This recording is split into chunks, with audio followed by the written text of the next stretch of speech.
A passport is more than just a booklet of paper and ink. It is a key. It unlocks the world, represents your identity, and holds the promise of journeys to come. But what happens when the very person entrusted to check that key, a gate agent with a little bit of power, decides to become judge, jury, and executioner? What happens when they look you in the eye and with a flick of the wrist rip that key in two? This is the story of that moment. A story of arrogance, of prejudice, and of a catastrophic mistake. Because the gate agent just tore up the passport of a black woman named Brenda, a tourist on her first trip abroad, not knowing she was actually Dr. Alani Williams, a senior FAA inspector sent undercover to tear their whole corrupt system apart. What followed was not just a firing. It was a reckoning. The file on Dr. Alani Williams's desk in Washington, D.C. was deceptively thin. Its official designation was Project Nightingale, a code name she'd chosen herself. Nightingales were known for their powerful, beautiful songs. But they were also notoriously hard to see, preferring to sing from the shadows. That felt appropriate. For 3 months, whispers had been trickling into the Federal Aviation Administration's Office of Professional Responsibility. They were quiet, disparate complaints, easily dismissed on their own. A lost luggage claim here, a missed connection there. But Alani, a woman with a PhD in aviation management and a mind that saw patterns in chaos, noticed the common thread: Gate B42, JFK International Airport, global wings, air flights to Europe. More disturbingly, a disproportionate number of the complaints came from passengers who were people of color, non-native English speakers, or those who appeared economically disadvantaged. They spoke of a particular gate agent, a blonde woman whose name they could never quite recall, who treated her counter like a personal fiefdom. They described being belittled, charged exorbitant and seemingly arbitrary fees, and spoken to with a unique blend of condescension and contempt. But without a name, without concrete evidence, they were just whispers. Ghosts in the massive churning machine of international air travel. Alani Williams was 42 years old, a veteran of the FAA who had seen it all. She'd investigated maintenance fraud, pilot misconduct, and air traffic control failures. She was respected, slightly feared, and known for her meticulous, almost surgical approach to her work. She was also a black woman who had navigated the subtle and overt currents of prejudice her entire life, from her honors program at MIT to the boardrooms of the nation's highest aviation authority. She knew the dismissive glance, the assumption of incompetence, the extra scrutiny. She knew how it felt to be a ghost. That's why Project Nightingale was personal. Her boss, a weary but good-hearted man named Director Evans, had been skeptical. "Alani, we don't have the manpower for a full undercover sting based on a handful of unsubstantiated passenger complaints. JFK is a madhouse. Global Wings is one of the biggest carriers in the world. That's exactly why we need to do it." "Robert," she'd argued, tapping the file. "If there's a rot in a carrier this big at a gate this busy, it's a systemic risk. It's not about lost luggage. It's about a culture of impunity. Today, it's bullying passengers. What is it tomorrow? Waving through a suspicious bag because they're in a bad mood. Overlooking a security flag on a document because they've already decided the person is a nuisance. She had him. The word security was the magic key in their world. The plan was simple yet elegant. Alani would shed her identity as Dr. Williams, FAA investigator. She would become Brenda Jackson, a 42-year-old social worker from Baltimore on her very first trip to Europe. a budget-conscious tourist excited, but a little nervous. Her wardrobe was carefully selected from a thrift store, slightly worn jeans, comfortable but unfashionable sneakers, a faded Baltimore Orioles sweatshirt. She tucked her natural hair under a simple wig of tightly braided cornrows. She wore no makeup and carried a beat-up backpack and a single scuffed rolling suitcase. The final piece of the puzzle was the passport. It was a genuine government-issued passport in her name, Alani Williams. The Undercover Operations Department had an unwritten rule: never use a fake ID if you don't have to. The risk of being caught in a lie was too great. The passport itself was a few years old, the corners slightly soft, the photo an unsmiling official portrait. It was perfectly valid, but it wasn't crisp and new. It looked to the undiscerning eye like it had seen better days. It was the perfect bait. On the morning of June 28, 2025, she took a shuttle to JFK, blending in with the river of humanity flowing into Terminal 4. The air was thick with the smell of floor-cleaner jet fuel and fast food. The cacophony of rolling suitcases, final boarding calls, and a dozen different languages was overwhelming. It was the perfect environment for someone to feel small and powerless. She found her way to the Global Wings air check-in counter for flight GW 788 to London Heathrow. The line snaked for what seemed like miles. At the head of the premium check-in line, she saw her first target. She wasn't hard to spot. A blonde woman in her late 40s, her uniform jacket stretched tight across her shoulders. Her name tag read, Karen Miller. She had a practiced plastic smile that didn't reach her cold, calculating eyes. Alani watched her for 20 minutes, observing the performance. An elderly Indian couple was struggling to understand the baggage allowance. Karen spoke to them slowly, as if to children, her voice dripping with exaggerated patience that was more insulting than outright anger. She charged them for their carry-ons with a triumphant tap of her keyboard. Next, a young backpacker with a guitar was told his instrument was a liability and would cost an extra $200 to check. He argued. She sighed dramatically and called for a supervisor.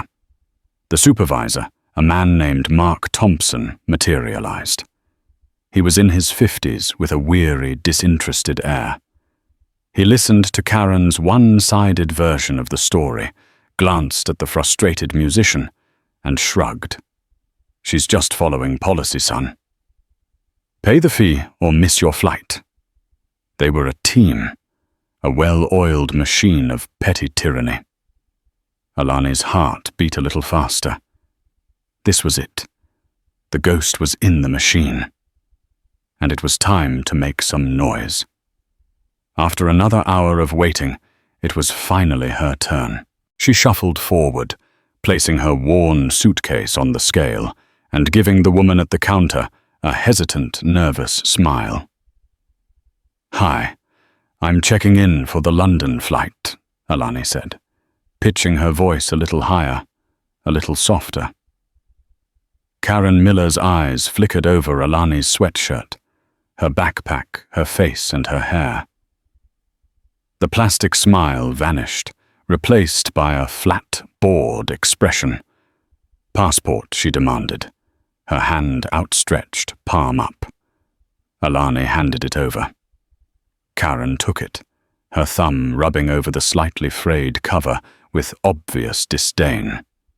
She opened it and stared at the photo. "This barely looks like you," she said, her voice flat. "It's a few years old," Alani replied politely. "My hair is different, that's all." Karen held the passport up to the fluorescent light, tilting it back and forth, as if searching for a hidden flaw. She ran her finger over the data page, her nail scratching against the laminate. It looks worn." "It's been in my bag," Alani said, maintaining her Brenda persona. "But it's valid. It doesn't expire until 2028. This was the moment. The test. A normal professional gate agent would scan the document, confirm the identity, and move on. But Karen Miller was not a normal professional gate agent. She was a gatekeeper who derived pleasure from her power. "We have standards for document integrity, ma'am." Karen said the word ma'am, sounding like an insult. "A damaged passport can be a sign of tampering." "I'm not sure I can accept this." Damaged Alani feigned confusion, leaning forward. "There's nothing wrong with it. It's just not brand new." The line behind Alani was growing the collective sigh of impatient travelers, a palpable pressure. Karen seemed to feed on it. She looked from the passport to Alani's face, a small, cruel smirk playing on her lips. She was making a decision, not based on policy but on prejudice. She saw a woman she didn't think mattered. A woman who couldn't fight back. "It's compromised," Karen declared with an air of finality. She held the passport with 2 hands, her thumbs in the center. Alani's breath caught in her throat. She knew what was about to happen, had war-gamed this exact scenario. But seeing it unfold was still shocking. "Wait, what are you doing?" Alani asked, her voice rising in genuine alarm. With a sharp, deliberate motion, Karen Miller ripped the passport in half. The sound of tearing paper was shockingly loud in the momentary lull of the terminal. She tore it not just once, but twice, quartering the booklet with Alani's identity, her key to the world. She then dropped the 4 pieces onto the counter. As I said, Karen stated, her voice cold and steady. "It was compromised. You won't be flying today." "Next." For a heartbeat, there was absolute silence at the counter. The torn pieces of the passport lay on the stainless steel surface like a desecrated flag. Alani stared at them, then up at Karen's smug, triumphant face. The sheer audacity of the act was breathtaking. It was a declaration of absolute power. "I can erase you." Behind her, the man in line gasped. Did she just rip her passport?" he whispered to his wife. The Brenda persona evaporated, replaced by the cold, focused calm of Dr. Alani Williams. The nervous tourist was gone. In her place stood the investigator. "I want your name and your employee ID number." Alani said, her voice low, even, and devoid of the hysteria Karen clearly expected. Karen's smirk faltered for a second, surprised by the sudden shift in tone. "Excuse me. Your name and your ID number. You are required by Global Wings policy and federal regulation to provide it upon request." "I don't have to give you anything," Karen snapped, regaining her composure. She gestured dismissively at the torn document. "You're not a passenger. You have no valid travel documents. You need to leave my counter." "Security," she called out, her voice ringing with manufactured alarm. From a nearby desk, Mark Thompson, the supervisor, came striding over. He had the walk of a man who had stamped out 1,000 little fires of customer dissatisfaction and was bored by the prospect of another. "What's the problem here, Karen?" he asked, not even glancing at Alani. "This woman." Karen began, her voice a theatrical mix of indignation and professional concern. Presented a passport that was clearly falling apart. It looked doctored. When I informed her it wasn't acceptable for international travel, she became aggressive. I was concerned for my safety, so I neutralized the document to prevent any potential misuse. Neutralized the document. The phrase was so clinical, so perverse, that Alani almost laughed. It was carefully chosen corporate jargon to cover an act of pure malice. Mark Thompson finally turned his gaze to Alani. He saw what Karen saw, a black woman in a cheap sweatshirt who looked like she was about to cause a scene. His expression was one of profound weariness. "Ma'am, you heard her," he said. "You'll have to step aside. You're holding up the line." "Your employee has just committed a federal offense," Alani stated, her eyes locked on Mark's. "The destruction of a United States passport is a crime under Title 18, Section 1543 of the U.S. Code. I am not stepping aside. I am asking for your names and employee numbers. I am also informing you both that this entire area is under video and audio surveillance, and I will be requesting a copy of the tapes for the subsequent investigation." The mention of the specific legal code, the confident, precise language, gave them pause. This wasn't the typical screaming match. A flicker of uncertainty crossed Mark's face. Karen, however, doubled down. "Investigation? You're delusional," Karen sneered. "You'll be lucky if you're not arrested for causing a disturbance. Mark, call Port Authority." "I've already called them," Mark said, pulling out his own phone. "They're on their way. Now for the last time, ma'am. Step away from the counter." "I will not," Alani said, calmly. She carefully took out her phone, opened the camera, and took a clear, high-resolution photo of the 4 pieces of her passport lying on the counter, making sure Karen and Mark were in the background. The flash was bright and startling. "What do you think you're doing?" Mark snapped. "Gathering evidence," Alani replied. 2 Port Authority Police Department officers arrived, their expressions grim. They were used to dealing with irate passengers and were clearly not in the mood for a lengthy dispute. "What's the situation?" the taller officer, whose name tag read O'Malley, asked Mark. "This individual," Mark said, pointing at Alani, "is refusing to leave the check-in counter after her travel documents were deemed invalid. She's becoming belligerent and filming the staff." Officer O'Malley turned to Alani. "Ma'am, is this true?" "Officer, your name is O'Malley, and your partner's name is Diaz," Alani asked, reading their tags. She was cataloguing every person involved, every detail. Diaz, the younger officer, looked surprised. "Yeah. Why?" "For my report," Alani said simply. She then looked at O'Malley. "It is true that I am not leaving this counter. It is also true that this employee," she pointed a steady finger at Karen, "illegally destroyed my United States passport. I wish to file a criminal complaint against her." Karen let out a derisive laugh. "Oh, for God's sake, it was falling apart. It was a security risk." O'Malley looked at the torn pieces on the counter. He looked at Karen's defiant face and Mark's supportive posture.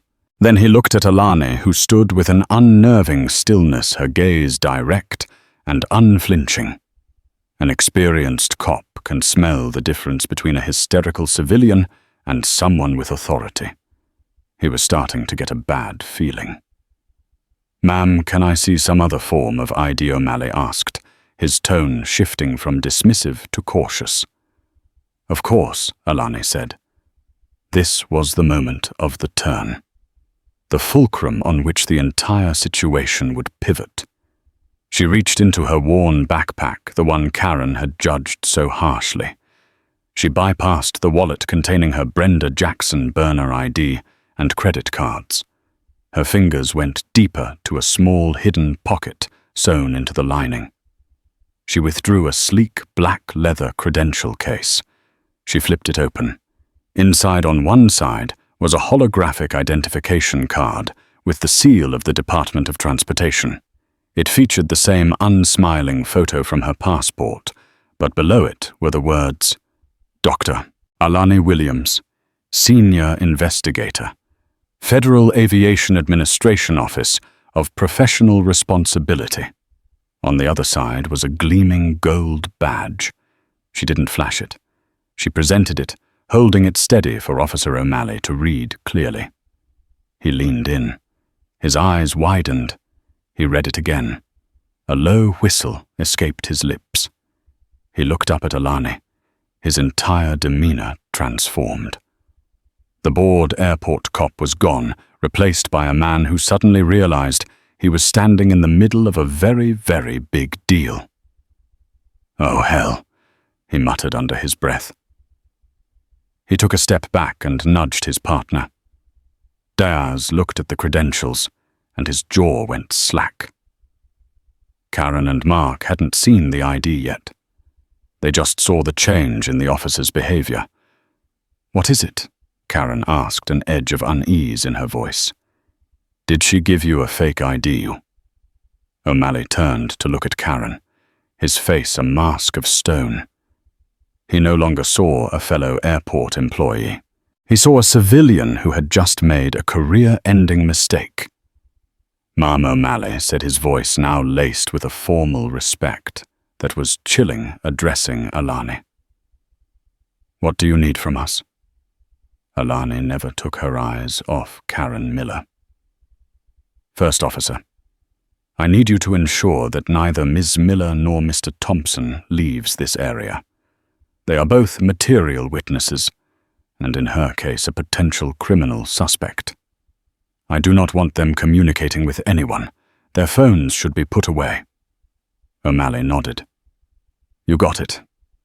He and Diaz moved to flank Karen and Mark, their presence suddenly far more intimidating. "Hey, you can't do that." Mark sputtered, a flush rising on his neck. "Sir, I strongly advise you to be quiet," Diaz said, his hand resting near his sidearm. Alani then turned her attention back to the counter. "Second, I need you to secure the evidence. These pieces of my passport. Bag them as you would at any crime scene." "Consider it done," O'Malley said. Finally, Alani lifted her own phone. She scrolled through her contacts past Mum and Sister to a number labeled Kronos. It was the direct encrypted line to the FAA's head of security, a man named David Chen. He answered on the first ring. "Kronos," his voice said. "Nightingale is at the nest," Alani said, using their pre-arranged code. "The target has engaged, and we have a confirmed Class 1 violation. Destruction of a federal document by a carrier employee." There was a pause on the other end. "Are you serious?" "Deadly serious, David. I'm at JFK Terminal 4, Global Wings Air Check-in Counter. See, the employee's name is Karen Miller. Her supervisor is Mark Thompson. Port Authority is on site and has secured the scene. But I think we need to escalate this. I want the airport general manager here. I want the head of Global Wings North American operations here. And David, I want our people here. Now." "Team is wheels up in 20 minutes, Chen replied without hesitation. "I'll make the calls to the GM and the airline. I'll read them the riot act." "Sit tight, Alani. We're coming." Alani hung up the phone. She looked at Karen Miller, whose face had turned a pale, sickly white. The smugness was gone, replaced by a dawning, uncomprehending terror. She was looking at Alani at the Brenda Jackson she had tried to humiliate, but she was finally seeing Dr. Alani Williams. She was seeing the ghost step out of the shadows. Mark Thompson looked like he was going to be sick. He was leaning against the baggage carousel, his face ashen. He had backed his employee, followed the usual script, and had just walked off a cliff. The silence that fell over the check-in counter was heavier than ever. The other passengers in line were staring, phones held up, recording the incredible scene. The story was no longer about a rude gate agent. It was about something much, much bigger. Alani looked at the pieces of her passport, now being carefully placed into an evidence bag by Officer Diaz. A key ripped apart, but it didn't matter. She had another key. A master key. And she was about to unlock every secret, every dirty deal, and every rotten corner of their little kingdom at Gate B42. The unraveling had just begun. The next 30 minutes were a masterclass in controlled chaos orchestrated by Alani. The check-in counter at sea became the frozen epicenter of a storm that was rapidly gathering force.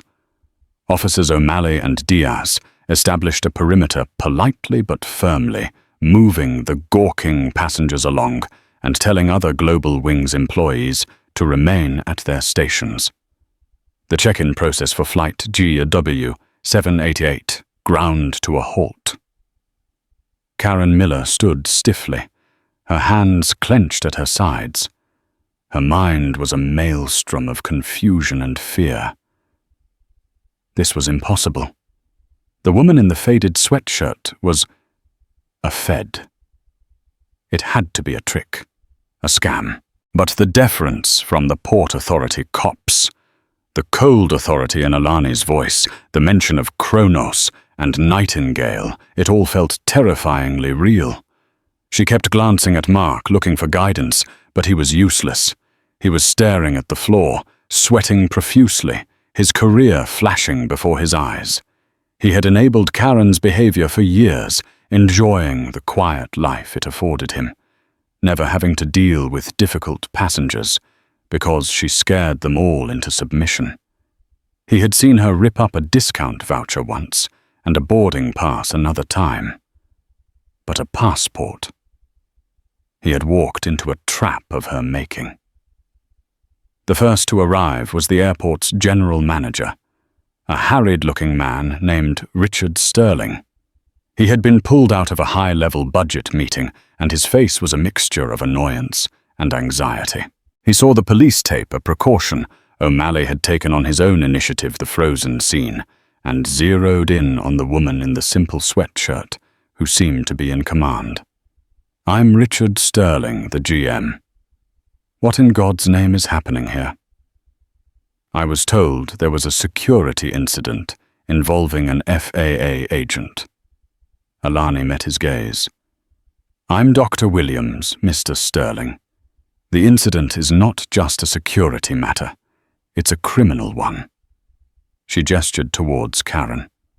"Your tenant, Global Wings Air, has an employee who appears to believe that company policy supersedes federal law. She took it upon herself to destroy my passport." Sterling's eyes widened as he finally saw the evidence bag in Diaz's hand. The color drained from his face. A passport destroyed, at his airport, on his watch. The diplomatic and legal fallout could be catastrophic. I am so sorry," he stammered, looking from Alani to Karen. "This is unacceptable. Unconscionable." "It is," Alani agreed coolly. "And I'm concerned it's not an isolated incident, but a symptom of a toxic culture that you, as the airport authority, have a duty to oversee." Before Sterling could formulate a reply, a new player entered the arena. A woman in a sharply tailored Global Wings uniform marched towards them, her heels clicking angrily on the polished floor. This was Amelia Vance, the airline's director of North American operations. She was known for being a ruthless corporate fixer, and she looked furious at being summoned from her plush office in the upper levels of the terminal. "What is this?" she demanded, her voice sharp as glass. "I was told one of my agents had an issue with a passenger. Why are the police involved? Why is my check-in counter shut down during peak hours?" She glared at Alani, sizing her up with a dismissive glance. "And who are you?" Alani let the question hang in the air for a moment, enjoying the dramatic irony. She simply held up her credential case again. Amelia Vance leaned in. Her eyes scanned the badge and ID. The anger on her face curdled, shifting through shock and disbelief before settling into a mask of pure horror. She was smart enough to understand the implications instantly. This wasn't a customer service issue. This was an existential threat. "Dr. Williams," she said, her tone utterly transformed. It was now smooth, conciliatory, and dripping with corporate panic. There has clearly been a terrible, terrible misunderstanding. She whirled on Karen and Mark. The fixer was now looking for someone to fix. You... What did you do? Karen flinched, as if struck. The passport was damaged. She stammered, the flimsy excuse turning to ash in her mouth. She ripped it up. A passenger shouted from the crowd that had reformed at a distance. We all saw it. Amelia Vance's face was a thundercloud. Is this true? She hissed at Mark. Mark could only nod mutely, beads of sweat running down his temples. Right, Vance said, taking a deep breath. She turned back to Alani. Dr. Williams, on behalf of Global Wings Air, I offer my most profound apologies. The employees involved will be suspended immediately, pending a full investigation. We will, of course, cover the cost of a replacement passport and offer you significant compensation for your trouble. Perhaps we can move to my office and discuss this privately. It was a standard corporate damage control maneuver: isolate, apologize, and pay up. But Alani wasn't a standard problem. Ms. Vance, let me be very clear. Alani said, her voice cutting through the air. We are long past a private discussion. Your employee did not commit a customer service error. She committed a felony, and your supervisor tacitly endorsed it. This is no longer a Global Wings internal matter. This is now an active federal crime scene. So no, we will not be moving to your office. Alani continued, her voice rising slightly so that the other employees and listening passengers could hear. This counter is now on lockdown. No one is to touch any of the computers, log out of any systems, or remove any paperwork. A federal forensics team is en route from Washington to conduct a full audit of this station's activities. She looked directly at Karen and Mark. That includes all passenger records, baggage fee, overrides employee communication logs, and internal messaging systems for the past 6 months. We're going to be looking into Project Nightingale's initial complaints, which include allegations of extortionate and discriminatory fee gouging. At the mention of fee gouging, a visible wave of panic passed between several other Global Wings agents standing nearby. They exchanged nervous glances. Karen's face, already pale, took on a greenish tint. Her side hustle, her little cash-only-for-overweight bags scheme that Mark knew all about and got a cut of, the WhatsApp group chat, where they joked about it, where they called passengers marks and clowns. Her mind raced desperately, trying to remember what she'd texted, what evidence was on that terminal. It was in that moment that Karen Miller understood she wasn't just losing her job. She was losing her entire life. Just then, 3 figures in dark suits strode purposefully through the terminal. They moved with the unmistakable confidence of federal agents. David Chen Kronos was in the lead. He was a compact, powerfully built man with an expression that could etch glass. He walked straight to Alani, ignoring everyone else. Nightingale, he said, his voice a low rumble. Scene is secure. It is, Kronos, Alani replied. Targets are identified. Evidence is preserved. Chen gave a curt nod. He then turned to Amelia Vance and Richard Sterling. I'm David Chen, FAA, Head of Security. Dr. Williams is the lead investigator on this case. As of this moment, the FAA is taking operational control of this immediate area. My team will be conducting interviews and seizing all relevant materials. You will instruct your staff to cooperate fully, or we will get federal warrants that will expand our search to your corporate headquarters. Am I understood? Amelia Vance, the formidable fixer, looked small and utterly defeated. Yes, understood. Chen then pointed to Karen and Mark. Them. I want them in separate interview rooms, now. Port Authority can escort them." O'Malley and Diaz, looking relieved to be handing off this mess to the feds, stepped forward. "This way," O'Malley said to Karen. As Karen was led away, her composure finally shattered. Her knees buckled, and she stumbled. "No," she whimpered, a pathetic, desperate sound. "It was a mistake. I was just following the rules." Please, but no one was listening. She was no longer Karen Miller, the queen of Gate B42. She was a suspect being escorted to an interrogation. As they walked past Alani, her eyes filled with tears of self-pity, and terror met the investigators. In Alani's gaze there was no triumph, no malice. There was only the cold, hard glint of justice. The siege was over. The investigation was about to begin. And Alani knew that the ripped passport was just the first page in a much darker story. The next 72 hours were an onslaught. The FAA team, led by Chen and Alani, descended upon Global Wing's JFK operations like a SEAL team hitting a target. They didn't just investigate, they dissected.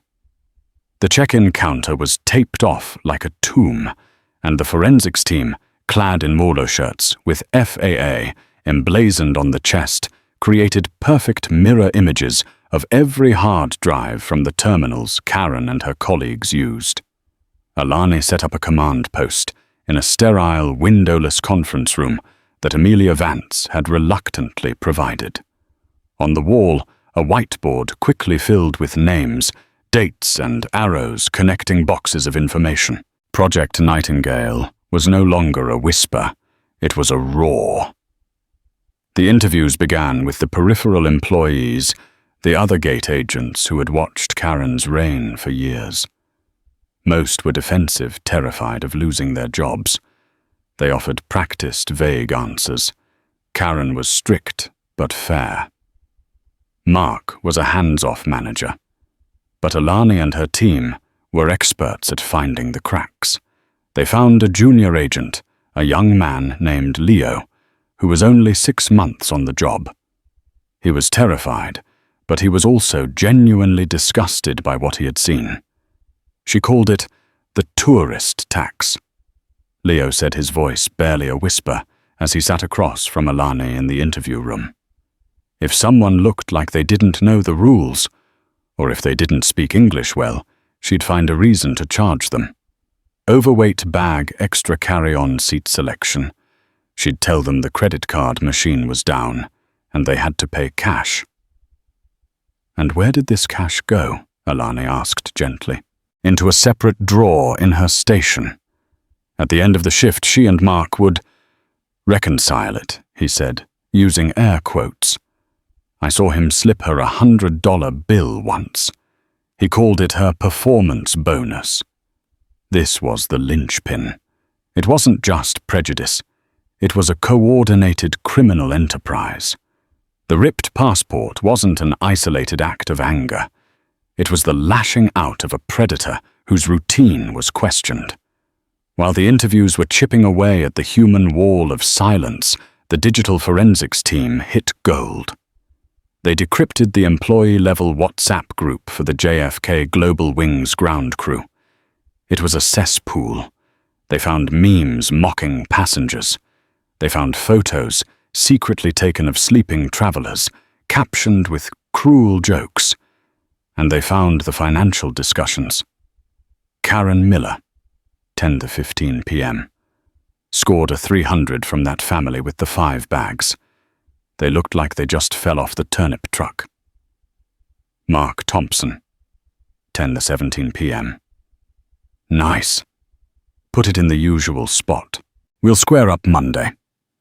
Karen Miller, 10:18 p.m. You got it, boss. This job would suck without the perks. There were dozens of these exchanges, a detailed, undeniable record of their long-running scam. They had stolen thousands, perhaps tens of thousands of dollars, 100 or 200 at a time from the most vulnerable passengers. But the most damning piece of evidence came from Karen's own terminal search history. At 9:52 a.m. on the day of the incident, just before Alani had reached the counter, Karen's computer had accessed the internal passenger manifest for flight GW 788. The system allowed employees to see basic passenger data. Next to Alani Williams' name was a small, almost unnoticeable flag, a flag generated by the ticketing system. Alani brought the log up on the main screen in the command post. 9:52:14 a.m. User K. Miller, 48:15. Accessed flight manifest GW 788 9:52 18 a.m. User Camilla, 4815. Clicked on passenger details. Williams Alani. Passenger flag Gov rate fare. Employee. Chen stared at the screen. My God, he breathed. She knew. Alani felt a cold chill run down her spine. She didn't know who I was, she clarified, thinking aloud. But she knew I was a Department of Transportation employee. She saw the government rate on the ticket. The entire narrative shifted. Karen hadn't just profiled a random tourist she thought was an easy target. She had seen the DOT employee flag, and in an act of supreme arrogance, had decided to make an example of a fellow government worker. She likely assumed Alani was some low-level clerk, someone she could bully to prove a point that her authority at this counter was absolute, and no one, not even some DC paper pusher, could challenge her. The act of ripping the passport wasn't just malice. It was a direct and intentional challenge to the authority she thought Alani represented. She had no idea she had just challenged the very office that policed people like her. This new evidence transformed the case from criminal misconduct to a direct assault on a federal officer's credentials during the commission of their duties. The final nail in the coffin came from Mark Thompson. After 24 hours in a holding pattern with the evidence mounting against him, his lawyer advised him to cut a deal. He sat across from Alani, a broken man. He confessed to everything, turning a blind eye to Karen's behavior, the baggage fee scam, the kickbacks. Why, Alani asked him, her voice devoid of sympathy. Why let it go on for so long? Mark sighed, rubbing his face. It was easy, he admitted, his voice hoarse. Karen. She handled the difficult people. My complaint numbers went down. Corporate saw my gate as efficient. They didn't care how the sausage was made, as long as the planes left on time. I got good performance reviews. I got a bonus last year. All I had to do was look the other way. He looked up at Alani, his eyes pleading. I never thought she'd do something like this. Rip up a passport. That's insane. It's not insane, Mr. Thompson, Alani said, leaning forward. It's the logical conclusion. You fostered a culture with no accountability. You let a bully run wild. You taught her that she was untouchable. Power like that, unchecked, doesn't just stay level. It grows. It metastasizes. You didn't just look the other way. You built the monster that devoured you both. With Mark's confession and the mountain of digital evidence, the FAA's case was no longer just a file. It was an ironclad indictment, not just of two corrupt employees, but of an entire corporate culture of willful negligence. The ghosts from the machine were no longer whispering. They were screaming. The retribution that followed was not a single clean strike of lightning, but a slow-moving, unstoppable flood. It didn't just punish. It dismantled Liv's washed-away foundations and left behind a landscape irrevocably altered by the currents of justice. Each wave of consequence was more powerful than the last, a meticulously documented and publicly witnessed cascade of karma. Amelia Vance, the airline's ruthless fixer, understood that corporate survival depended on swift, brutal amputations. There was no room for sentiment or due process beyond the barest legal necessity. Karen Miller and Mark Thompson were not employees to be investigated. They were liabilities to be neutralized. They were not fired in a simple meeting. They were summoned separately to a frigid, windowless temporary office that the FAA had commandeered. Waiting inside was not a familiar HR representative, but a man they had never seen before. Global Wings Air's lead counsel from their New York firm, a man named Elias Croft, whose specialty was corporate crisis mitigation. He had eyes like chips of granite and a suit that cost more than their monthly salaries. Karen went first. She entered the room clinging to a sliver of hope that she could explain, that she could frame it as a misunderstanding, a moment of high stress. That hope died under the cold glare of Elias Croft. Ms. Miller Croft began, his voice devoid of any warmth. "You are being terminated for cause effective immediately. The cause is gross misconduct, willful violation of federal law, and actions resulting in catastrophic brand and financial damage to Global Wings Air." He slid a single piece of paper across the polished table. It was her termination notice. There was no severance, no offer of assistance. Beside it, he placed a clear plastic bag. "Your personal effects from your locker." "This isn't right," Karen stammered, her voice trembling. "I had a good record. I was protecting the company's security." Croft leaned forward slightly, his expression unchanged. "Ms. Miller, your record now includes a multi-million-dollar FAA fine and a pending federal indictment. Your protection of this company has triggered a global audit of our operations. The single most helpful thing you can do for Global Wings Air now is to sign this document, surrender your employee credentials, and disappear. Quietly." Her fight evaporated, replaced by a chilling realization of her own insignificance. She was no longer a queen in her small kingdom. She was a disposable component being expunged from the machine. Her hands shaking, she signed the paper. She pushed her ID badge across the table. The plastic card, her symbol of power, looked cheap and flimsy under the harsh fluorescent lights. Mark Thompson's experience was quieter, but no less devastating. He walked in already defeated, his shoulders slumped. He had confessed. He knew what was coming. Croft didn't even bother with the pretenders of a lecture. "Mr. Thompson, you know why you're here. Sign this." Mark looked at the lawyer, a flicker of his old life warring with his new reality. "My pension. I've been with the airline for 22 years. Croft offered a slight, cruel smile. "Your pension is currently under review by our board, pending the outcome of both the federal investigation and our own internal financial audit into the fraud you admitted to facilitating.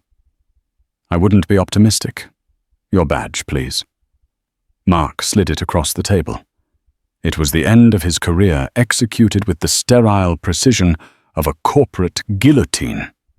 3 days later, CEO James Harrington stood at a podium in a stiflingly hot ballroom at the New York Marriott Marquis. The press conference was a calculated risk, an attempt to get ahead of the story. It failed spectacularly. Harrington read his prepared statement about zero tolerance and a failure of character. But the journalists were sharks that smelled blood in the water. Leaks from the FAA investigation had already started to circulate. A reporter from the New York Times stood up. "Mr. Harrington, you call this a failure of a few individuals.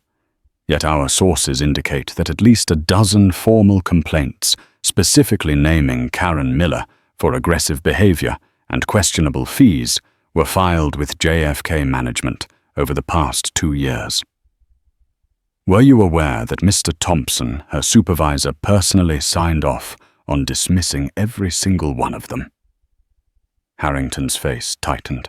We are conducting a full review. Before he could finish, a blogger from a popular aviation watchdog site shouted out, "Is it true your employees had a name for their scam, that they called it the tourist tax in their private messages? How can you claim this wasn't a systemic issue when they had slang for it?" The room erupted. Questions flew like shrapnel. About the cover-up, about the culture, about corporate negligence. In the front row, Amelia Vance sat ramrod straight, her face a mask of composure, but inside she felt her own career teetering on a knife's edge. She had hired Mark Thompson 5 years ago. That connection was now a stain on her record. The press conference was a disaster. The headline on Reuters the next morning wasn't about the CEO's apology, but about the airline's culture of corruption, Global Wings tourist tax scandal. Deepens as CEO evades questions. The stock, which had dipped 8%, fell another 5 points. The FAA's fine was the first hammer blow. The press release was brutal. It detailed the $175 million penalty, breaking it down $500,000 for the systemic baggage fee violations, $750,000 for the negligent supervision and failure to act on passenger complaints, and a final punitive $500,000 directly related to the unprecedented and egregious act of destruction of a federal travel document by a carrier employee acting against a known government official. The FAA had made it personal. Then came the second, more terrifying hammer. Karen was at home in her now silent condo when her newly hired, ferociously expensive lawyer called. "Karen, I have the indictment from the U.S. Attorney's Office." He said, his voice grim. "It's not good." He read the charges. Destruction of a U.S. passport, conspiracy to commit wire fraud, multiple counts of wire fraud itself. They're not playing around. Given that the victim was an undercover FAA investigator and the evidence from the chat logs is ironclad, they are going to push for jail time. Significant jail time. Karen sank onto her sofa, the phone slipping from her hand. The words echoed in her mind. Jail time. This wasn't a fine or a firing. This was cold steel bars and a loss of freedom. The same call went to Mark Thompson, with the added charge of making false statements to a federal agent. He heard the news and simply hung up the phone, staring blankly at the wall of his study. But the final, most financially ruinous blow came a week later. A courier delivered a thick legal envelope to both of their homes. Global Wings Air, guided by the merciless Elias Croft, had filed a massive civil lawsuit against them. The airline was suing its 2 former employees to recoup the full $1.75 million FAA fine plus punitive damages and legal fees, arguing that their direct criminal actions were solely responsible for the company's losses. The lawsuit immediately triggered a lien on all their assets, their homes, their bank accounts, their retirement funds. The karmic cascade now washed over every aspect of their lives. Karen Miller became a meme, a digital ghost to be mocked and vilified. Her face was on cable news, on talk shows, in the Daily Mail, under headlines like "Passport Karen's Reign of Terror Ends in Federal Charges." She couldn't go to the grocery store without someone whispering and pointing. Once a man followed her down an aisle, filming her with his phone, saying, "Look, everyone, it's the passport ripper. Don't let her near your wallet." She fled the store in tears. Her financial world collapsed with breathtaking speed. Her life savings were instantly consumed by her legal defense. The civil suit meant her condo. The symbol of her middle-class success was no longer hers. She was forced into a fire sale, taking a massive loss just to liquidate the asset before the bank seized it. She moved into a dingy one-bedroom apartment in a part of Queens she used to mock. Desperate, she tried to find work. She applied for a retail job at a department store.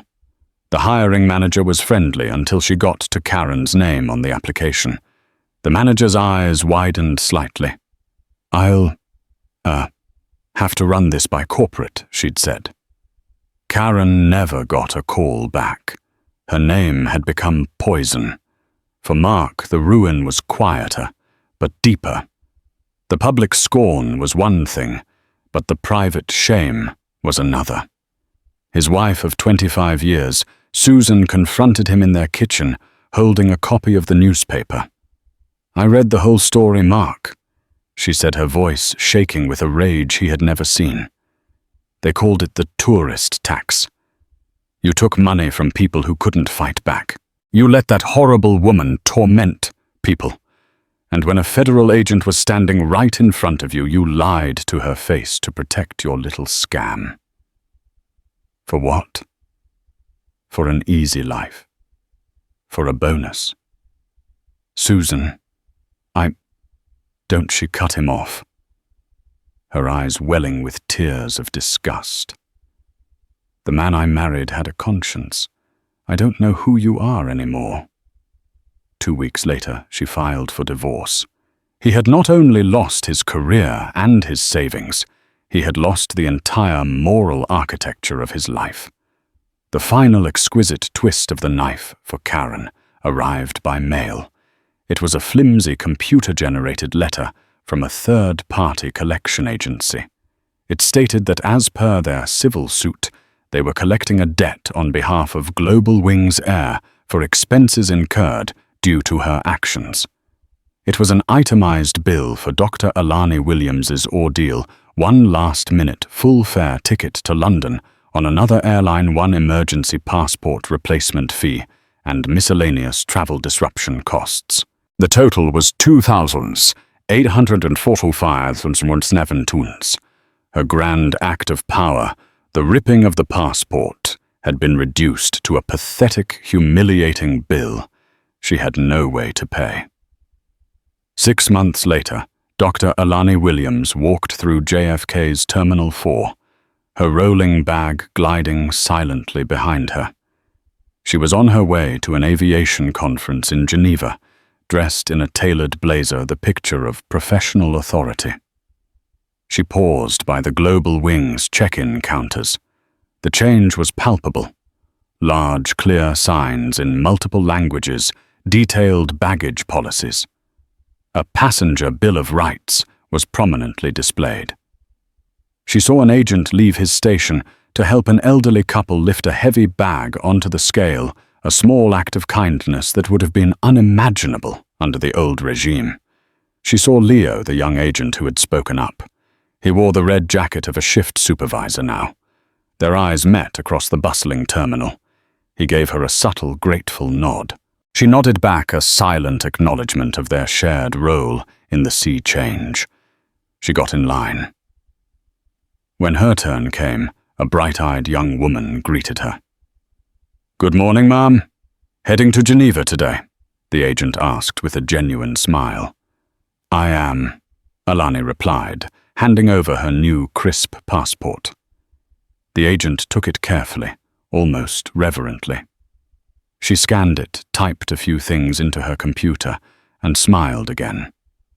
"Okay, Dr. Williams, you're all set. You're in seat 14A. Have a wonderful flight." The transaction took less than 90 seconds. It was polite, efficient, and utterly respectful. It was normal, and in its normality, it was the ultimate evidence of her victory. The ghost had not only haunted the machine, it had forced it to be rebuilt with accountability as its new cornerstone. The cascade had finally washed away the rot, leaving behind something clean, something better. The story of Dr. Alani Williams and Karen Miller is a stark reminder that a little bit of power in the wrong hands can be a truly destructive weapon. It's about more than just a ripped passport. It's about dignity, respect, and the fundamental idea that no one should be made to feel powerless because of who they are, what they look like, or where they come from. The swift and devastating karma that came for Karen and her supervisor wasn't fantasy. It was the result of one woman's courage to stand firm, and a system for once working exactly as it should to enforce accountability. What do you think? Was the karma justified? Have you ever witnessed an abuse of power like this? Let us know your story in the comments below. These conversations are important.